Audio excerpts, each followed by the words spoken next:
औरंगाबाद शहर के अंदर ग्लोबल फाउंडेशन के ज़रिए 10 लाख रुपए की स्कॉलरशिप सिंगल पेरेंट्स स्टूडेंट्स को दी गई है, जिसमें केजी से पीजी स्टूडेंट्स ने इससे फ़ायदा हासिल किया है। ये कब से तैयारी चल रही थी और आपने मुस्तहिक लोगों को कैसे तलाश किया? ये पिछले साल हम लोगों ने ये स्कॉलरशिप शुरू किए थे औरंगाबाद में। 100 स्टूडेंट लास्ट ईयर थे, इस साल 200 स्टूडेंट्स हुए हैं। और हम लोग अपनी ऑनलाइन और ऑफलाइन एप्लीकेशन फॉरवर्ड करते हैं, जिसको फिल करके उसका सर्वे किया जाता है। ऐसे स्टूडेंट्स लेते हैं जिनके फादर या मदर नहीं हो, और उनका फैमिली बैकग्राउंड देखते हैं, वो रेंट पे है क्या, और कितने भाई बहन हैं। ये सारे स्टडी करने के बाद ये स्कॉलरशिप फाइनल की जाती है। कहाँ से लोग आए थे ये स्कॉलरशिप? ठीक है, ऑनलाइन देने के बाद जो है ये स्कॉलरशिप के लिए परभनी, आपके नांदेड़, आपके जो है नासिक, ऐसे औरंगाबाद के अलावा कई डिस्ट्रिक्ट से एप्लीकेशन हमारे पास आई है, और उन लोग को फिर हमने सर्वे करके उनको यहाँ बुलवा के आज अल्हम्दुलिल्लाह ये रकम डिस्ट्रीब्यूट किया है। एजुकेशन के अलावा और ग्लोबल फाउंडेशन क्या क्या काम? एजुकेशन के अलावा ग्लोबल फाउंडेशन के पास अपनी एम्बुलेंस सर्विसेज है, फ्री मुसाफिर खाना है, फ्री रहना और खाना है कैंसर पेशेंटों के लिए, फ्री डायलिसिस सेंटर है, फ्री डायग्नोसिस सेंटर है, फ्री ब्लड है, और उसके अलावा एजुकेशन, मेडिकल और एम्प्लॉयमेंट में ये फाउंडेशन वर्क कर रहा है। मुस्तहिक लोगों को जब आप तलाश कर रहे थे तो आपको समझ में आया होगा कि मुस्तहिक लोगों की तादाद बहुत ज़्यादा है और आप जो कर रहे हैं वो काफ़ी कम काम है। क्या सर ये सही है? देखिए, हमारा जो काम है वो थोड़ी सी कोशिश ये करना है कि हम कुछ तो भी ज़र्रा बराबर किसी की हेल्प कर दें। जब हम ये काम शुरू किया है तो हमारे पास सिंगल पेरेंट में ऐसे केसेस सामने आए कि मतलब अब बताने के लिए भी अच्छा महसूस नहीं हो रहा है। एक ही घर के 3-3, 4-4 बच्चे होते हैं, जिनके किसी के वालिद नहीं है, किसी के वालिदा नहीं है, किसी का खुला हो गया, किसी के एक्सीडेंट में इंतकाल हो गया है, और कोई नाना नानी संभाल रहे हैं, कई मामू संभाल रहे हैं। ऐसे बहुत सारे केसेस हमारे सामने आए हैं, और इसको देखते हुए हमारे और हिम्मत बढ़ रही है कि हमने इस तादाद को 500 इंशाल्लाह अगले साल करना चाहिए। जी, आई थिंक कोई भी कम्युनिटी में एजुकेशन का मतलब क्या है? आखिर में अगर आप देखें, एजुकेशन का मतलब ये है कि आप अपने कमज़ोर तबके की हिफाजत या अपने कमज़ोर तबके को कैसे संभालते हो। अगर हम बहुत ही एजुकेटेड है लेकिन हमारे समाज में बच्चे भूखे हैं, या किसी का एजुकेशन नहीं हो रहा है, किसी को कपड़े नहीं मिल रहे, किसी के सर पे छत नहीं है, तो इस एजुकेशन का मतलब क्या है? ये सोचने की बात है। तो इसीलिए मैंने मेरी स्पीच में यही कहा कि हमें सोच बदलनी है। किसी भी सोसाइटी में लिमिटेड रिसोर्सेज होते हैं। क्योंकि मैं डॉक्टर हूँ, मुझे लगता है कि देखिए, खाना पीना आम तौर पे आसान से मिल जाता है लोगों को, ज़्यादातर लोग भूखे पेट नहीं सोते। एजुकेशन की आप प्लानिंग कर सकते हो, लेकिन जो बीमारी है वो बोले बगैर एकाएक आ जाती है। उसके लिए आमतौर पे जो कॉमन आदमी है वो तैयार नहीं रहता। इसीलिए हमको जो है कोई एक ऐसा सिस्टम तैयार करना है जहाँ से जब आदमी बीमार पड़े तो हम उसको सपोर्ट कर दें, उसकी मदद कर दें।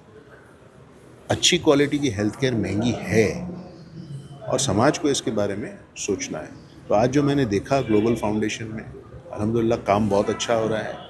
इतने सारे बच्चों की, ख़ास तौर से ये बच्चे जो है यतीम बच्चे हैं, उनकी मदद हो रही है। कैंसर के लिए भी ये लोग जो है, कैंसर का पेशेंट बम्बई आता है या कोई बड़े शहर में आता है तो उसके सारे पैसे रहने और खाने में ख़त्म हो जाते हैं। इलाज कब करेगा?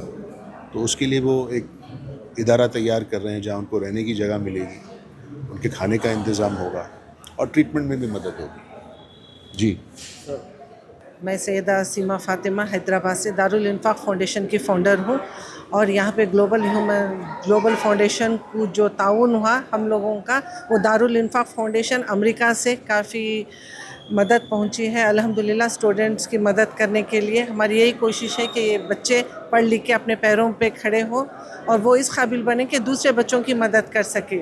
और बस यही है हमारी कोशिश कि दारुल इन्फ़ाक़ फाउंडेशन की जानिब से जितनी हो सके हम मदद कर सके और करेंगे आगे भी इंशाल्लाह। दारुल इन्फ़ाक़ फाउंडेशन इंडिया में कहाँ इस फील्ड में सर? ये 3 है दारुल इन्फ़ाक़ फाउंडेशन, एक यूएसए में है, दूसरा कनाडा में है, तीसरा हैदराबाद में है, जिसकी मैं फ़ाउंडर हूँ हैदराबाद में। हम लोग दारुल इन्फ़ाक़ फाउंडेशन की जानिब से 180 फैमिलीज़ को राशन प्रोवाइड करते हैं हर महीना। और गरीब बच्चे, यतीम बच्चे जो हैं वो लोगों को फ़ीस की मदद करते हैं। वहाँ हैदराबाद में भी हमारी फाउंडेशन की जानिब से, और बेसहारा औरतें जो हैं जिनका कोई कमाने का ज़रिया नहीं है, वो लोगों को सिलाई मशीन और छोटी दुकानें वगैरह डाल के देते, इस तरीके से उनकी मदद करते। और जो लोग बंडियों पे काम करते, जो यहाँ पे भी ग्लोबल फाउंडेशन वाले जो तकसीम करें, हैदराबाद में भी वो काफ़ी तादाद में वो हम भी तकसीम करें बंडियाँ, जिससे लोग किसी पर डिपेंड न होकर ख़ुद मुख्तार होकर अपनी खुद रोज़गारी कमा सके। औरंगाबाद में ग्लोबल फाउंडेशन का काम कैसा है? माशाल्लाह माशाल्लाह बहुत अच्छा है। अल्लाह मसीह भाई को सेहत के साथ रखे। काफ़ी काम कर रहे हैं, यहाँ के आके मालूम हुआ बहुत अच्छा कर रहे हैं वो लोग, बहुत अच्छा कर रहे हैं। ख़ास करके जो कैंसर पेशेंट्स के लिए वो लोग सराया बनाए, और जो फ्री ट्रीटमेंट है, और जो जनाजे की वैन है, काबिल तारीफ़ है। बहुत अच्छा काम करें ग्लोबल वाले, बहुत अच्छा काम करें अल्हम्दुलिल्लाह। ग्लोबल मेडिकल फाउंडेशन मसीह सर और इनकी सारी टीम को हम दिल की अकीक गहराइयों से मुबारकबाद देते हैं। इन लोगों ने जो प्रोग्राम को अरेंज किया है अल्हम्दुलिल्लाह बहुत ही सक्सेसफुल रहा, लोगों ने इससे फ़ायदा उठाया, और मुस्तकबिल में हम चाहते हैं कि इसी तरीके से कौम का फ़ायदा होते रहे और बच्चों को आला तालीम हासिल होती रहे। इन लोगों की सरपरस्ती रहेगी मेडिकल फील्ड से भी और प्लस एजुकेशन फील्ड से भी। इंशाअल्लाह हम मालेगांव में भी दुआ करेंगे, यहाँ पे भी हमारे सर्कल में दुआ करेंगे। अल्लाह ताला इन लोगों को दिन दूनी रात चौगनी तरक्की अता फरमाए और नज़र बद से बचाए। अस्सलाम वालेकुम। आपका क्या कंट्रीब्यूशन है? नहीं, अल्हम्दुलिल्लाह हम जिस वक्त हमें याद करते हैं, हम इन लोगों की मदद के लिए और इनका साथ पुराने के लिए, हाथ से हाथ मिलाने के लिए लब्बैक बोलकर हम पहुंच जाते हैं। प्लस जब हमें मालेगांव में ज़रूरत महसूस होती है हम इनको याद करते हैं। अल्हम्दुलिल्लाह ये सारी पूरी टीम अपने ज़ाती खर्चे से पहुंचकर और हम लोगों को कोऑपरेट करती है। इनका बहुत ही बड़ा ताउन है। अल्लाह इनकी उम्र में बरकत अता करे, नज़र बद से बचाए। मैं तमाम जितने भी यहाँ पर लोग मौजूद हैं उन सबका शुक्रिया अदा करना चाहता हूँ। जितने भी कम्युनिटी मेंबर्स हैं ग्लोबल मेडिकल एजुकेशन फाउंडेशन के, और हमारे जितने भी चीफ गेस्ट्स थे, उन सभी का शुक्रिया अदा करना चाहता हूँ। इस अपॉर्चुनिटी को जो बच्चों में सर्कुलेट किया जा रहा है, आप सभी का बहुत बहुत शुक्रिया।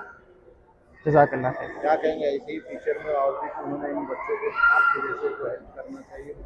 जी बिल्कुल हेल्प करना चाहिए, और इंशाल्लाह वो हेल्प करेंगे भी। 99% ऑफ औरंगाबाद की जो कम्युनिटी है, जितने भी हमारे रिलीजन्स के लोग हैं, सबको पता है ये फाउंडेशन के बारे में, ये कम्युनिटी के बारे में। इन तमाम लोगों का मैं फिर से एक बार शुक्रिया अदा करना चाहता हूँ। बहुत अच्छी तरह से खिदमत कर रहे हैं और आगे भी इंशाल्लाह लोगों की खिदमत करते रहेंगे। इस पढ़ाई के लिए आपको मुझे MPM के लिए स्कॉलरशिप मिली है।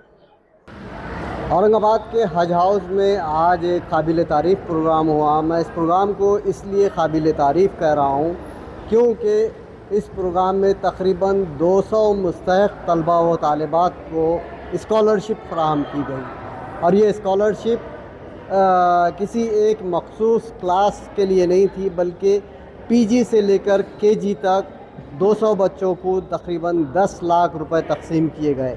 ये रकम भले ही मुख्तसर हो, थोड़ी हो, लेकिन उन बच्चों के लिए बहुत अहमियत रखती है जो इसके मुस्तहिक़ थे।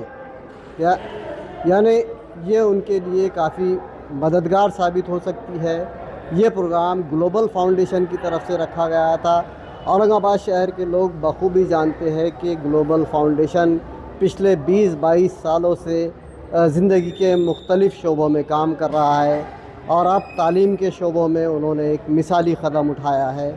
शहरियान को चाहिए कि ग्लोबल फाउंडेशन के इस कदम की न सिर्फ सताइश करे बल्कि हत्तुल इम्कान मदद की भी कोशिश करे। Azharuddin, Asia express, Aurangabad.